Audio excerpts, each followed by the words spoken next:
Bharuch citizen council દ્વારા સંચાલિત રેવા Aranya project આજે એકમાત્ર જંગલ નહીં રહ્યું, પરંતુ જૈવિક વિવિધતાસભર એક અદ્ભુત લાઈવ મોડલ બની ગયું છે.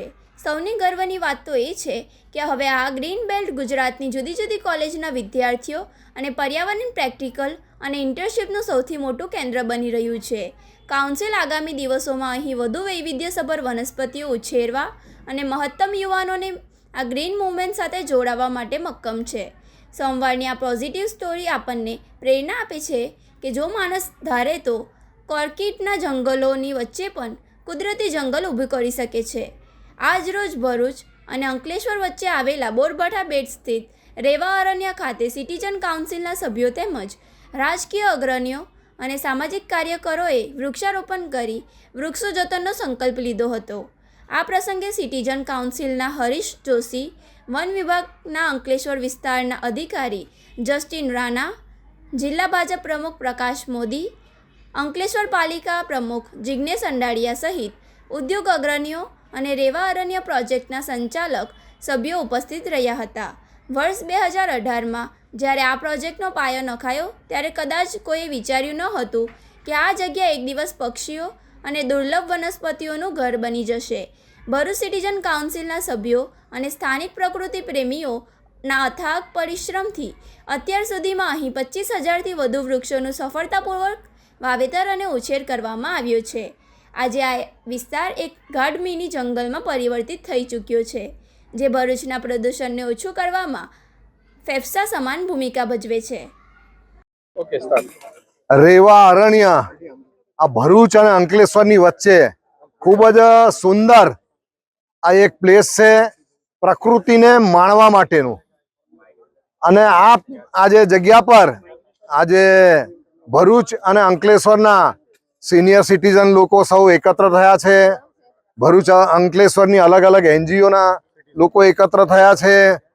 અહીં કમલેશભાઈ ઉદાની છે, હરીશભાઈ જોશી છે, જીવરાજભાઈ છે, અંકલેશ્વર નગરપાલિકાના પ્રમુખ છે, અને RFO રાણા સાહેબ છે, ભાવેશભાઈ છે. એ ઉપરાંત અનેક જાણીતા લોકો, વેલનોન લોકો અહીં ઉપસ્થિત છે. અને આ પ્રકૃતિના સાનિધ્યમાં બાજુમાં જ માં નર્મદાનો કાંઠો છે, ગોલ્ડન બ્રિજ છે.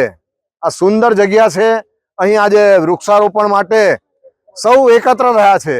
આ વૃક્ષારોપણ એવું વૃક્ષારોપણ છે કે જેમાં પશુ અને પક્ષીઓ માટે ફળના વૃક્ષો છે, ફૂલના છે, અને માણસ માટે આયુર્વેદિક વૃક્ષો પણ અહીં આજે એના પ્લાન્ટ વાવવામાં આવ્યા છે. ચીકુ છે, રાયણ છે, ગોરા સાંભળી છે, આયુર્વેદિકમાં સરગવો છે, અરડુસી છે, બેહડા છે, અને ફૂલમાં ગરમાળો છે, સંદેશો છે, ગુલમોહર છે.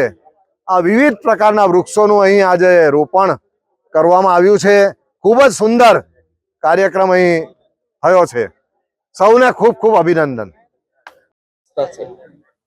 આજરોજ વિશ્વ પર્યાવરણ દિવસ નિમિત્તે સરકારશ્રીએ જે તારીખ 8 થી 14 તારીખ સુધીમાં વૃક્ષારોપણના કાર્યક્રમનું આયોજન કર્યું છે, એમાં ભરૂચના સિનિયર સિટીઝનો જે એકત્ર થયા છે એ ઘણી આનંદની વસ્તુ છે કે સિનિયર સિટીઝનો અત્યારે પણ આ એક સારી એવી તક અને યુવાધનને પ્રોત્સાહન કરવા માટેનું કાર્ય કરી રહેલા છે, વૃક્ષારોપણ કરી રહેલા છે. અને વૃક્ષારોપણમાં પણ દરેક વૃક્ષો એ રીતના ચોઈસ કરેલા છે કે પક્ષીઓને જે ફ્રૂટને એના માટે ઉપયોગી આવે છે. ઘણા વૃક્ષો એવા છે કે જેની આયુર્વેદિક તરીકે ઉપયોગીતા છે.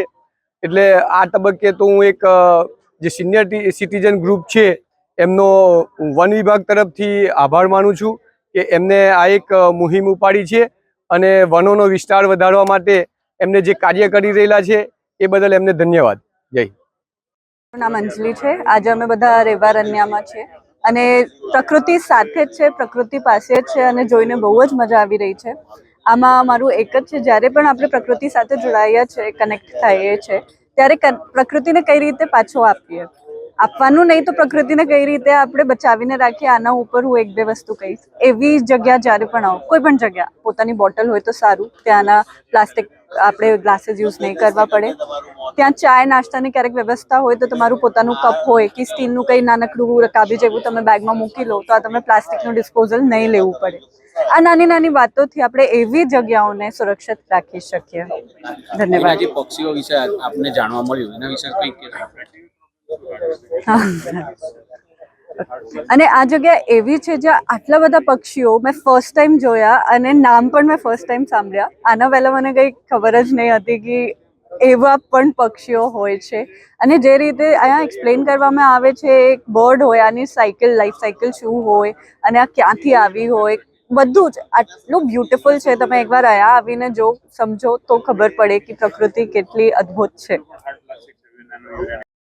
રેવારણ્ય જ્યારે પ્રોજેક્ટ અમે લીધો ત્યારે એક અમારો આશય એવો પણ હતો કે અહીંયા એવા પ્રકારના ટ્રીઝ અને આવે કે જે મેક્ઝિમમ બર્ડને એટ્રેક્ટ કરે. અને 5-6 વર્ષ પછી જ્યારે ટ્રી ગ્રો થયા તો અમે બર્ડ સર્વે કરવાનું નક્કી કર્યું. તો બર્ડ એક્સપર્ટ્સને બોલાવી અને અમે બર્ડ સર્વે કર્યો. તો એક જ દિવસ સવારે મોર્નિંગ વોકમાં અમને 65થી વધારે જાતના બર્ડ સ્પીસીસ જોવા મળ્યા. બર્ડની વસ્તી તો અસંખ્ય છે પણ એમ કે એમાં 65થી વધારે પ્રકારના હતા. અને એ પછી પણ અમે જ્યારે પણ વિઝિટ કરતા રહ્યા તો નવા બર્ડ એટલે અત્યારે રેવારણ્ય ખાતે 80થી વધુ જાતના બર્ડ સ્પીસીસ રહે છે. અને એમાં ગાઢ જંગલમાં રહેતા પક્ષીઓથી લઈ અને વગડામાં રહેતા પક્ષીઓ બધા જ જોવા મળે છે. જે આ પોસ્ટરમાં તમે જોઈ શકો છો. વિવિધ રંગના પેરાડાઇઝ ફ્લાયકેચર કે જે ગાઢ જંગલમાં જોવા મળે છે.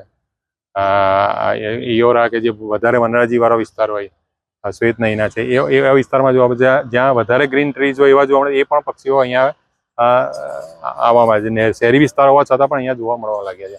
એ સિવાય પણ ઘણી બધી 20થી વધુ જાતના પતંગિયા અને કેટલાક વન્ય પ્રાણીઓ પણ અહીંયા જોવા મળેલા છે. એટલે એમ જોવા જઈએ તો અહીંનું એન્વાયરમેન્ટ એવું બન્યું છે કે જેથી સ્થાનિક પક્ષીઓ, માઇગ્રેટેડ બર્ડ્સ અને કેટલાક વન્ય પ્રાણીઓ પણ અહીંયા સર્વાઈવ થઈને પોતાના વસવાટ તરીકે પસંદ કરેલું છે.